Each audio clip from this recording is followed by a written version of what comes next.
नमस्कार दोस्तों, आप सबों का स्वागत है। बिहार बोर्ड मैट्रिक परीक्षा में आपको 5 या 7 नंबर से पूछे जाने वाला प्रश्न है कि बिहार में किसान आंदोलन पर एक टिप्पणी लिखें। बिहार में किसान आंदोलन पर एक टिप्पणी लिखें। तो उत्तर में लिखिएगा, बिहार के नील उत्पादक किसानों की स्थिति बहुत ही दयनीय थी। यानी बिहार के नील की खेती करने वाले किसानों की स्थिति बहुत ही दयनीय थी। यानी कि बहुत कमज़ोर था, उसका जीवन यापन करने में बहुत दिक्कत और कठिनाई हो रही थी। किसान की मांग को लेकर 1917 ईस्वी में महात्मा गांधी ने चंपारण सत्याग्रह आंदोलन की शुरुआत की। तो उन किसानों को देखकर महात्मा गांधी ने किसानों की मांग को लेकर 1917 ईस्वी में महात्मा गांधी ने चंपारण सत्याग्रह आंदोलन की शुरुआत की।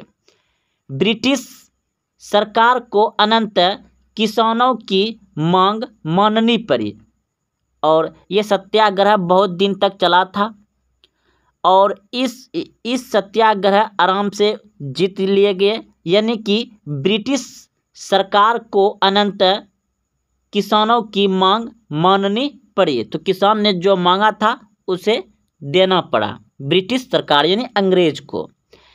3 कठिया व्यवस्था समाप्त कर दी गई। दोस्तों, ये 3 कठिया व्यवस्था क्या था? यानी कि अगर मान लीजिए इतना सा खेत है तो इस खेत में से 3 हिस्सा में ज़बरदस्ती क्या करवाता था? खेती नील का करवाता था अंग्रेज, जो कि नील बहुत ही महंगा उस समय बिकता था और वह विदेश में जाकर के अंग्रेज बेचता था।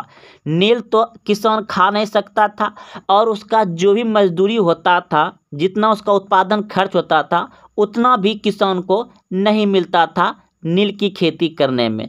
3 कठिया नाम इसलिए पड़ गया कि 3 हिस्सा इसका जो है कि 3 हिस्सा इतना में से नील की खेती होता था और इतना सा में वह अपने खाने लायक अपने भारत देश में गेहूं, जौ, मकई, चना जो भी उपज होता था 3 हिस्सा में से 1 हिस्सा में उपज करता था और इससे किसान का पेट नहीं भरता था, अपना परिवार नहीं चला पाता था, इसलिए उसका जीवन दयनीय हो गए थे।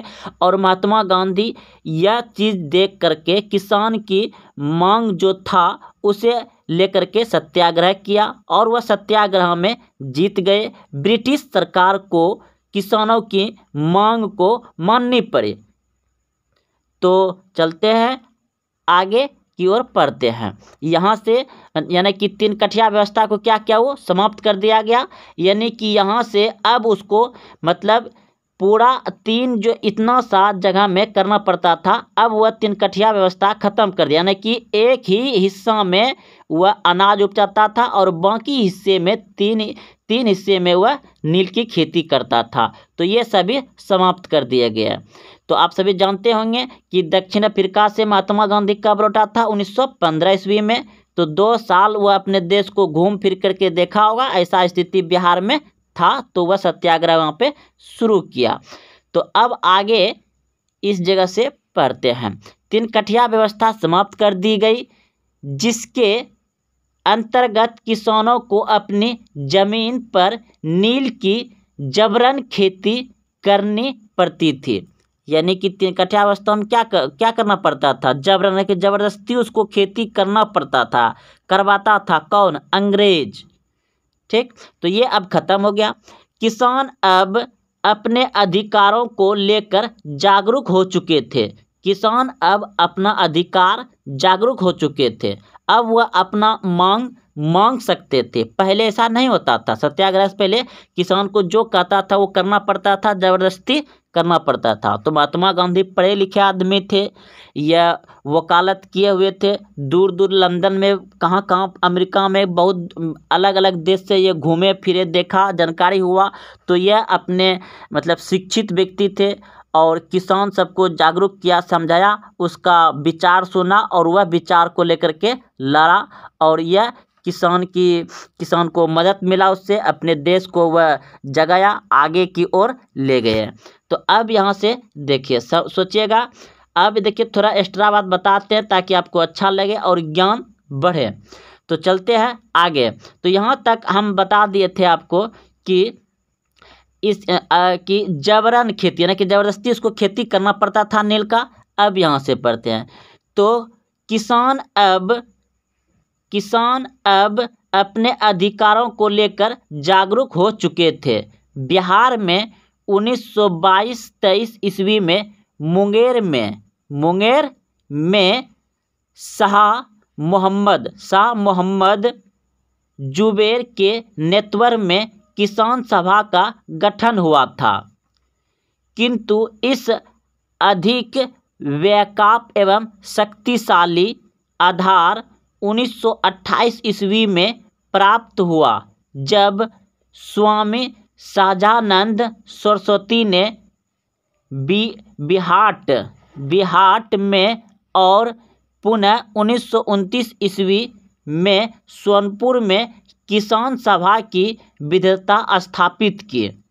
तो इसमें स्वामी सहजानंद सरस्वती ने बिहाट एक जगह होगा और सोनपुर, जहाँ की पशुओं का मेला सबसे ज़्यादा लगता है बिहार में, सोनपुर में किसान सभा की विधता स्थापना की। 11 अप्रैल 1936 ईस्वी को लखनऊ में अखिल भारतीय किसान सभा का गठन हुआ। तो 11 अप्रैल 1936 ईस्वी को लखनऊ में अखिल भारतीय किसान सभा का गठन हुआ।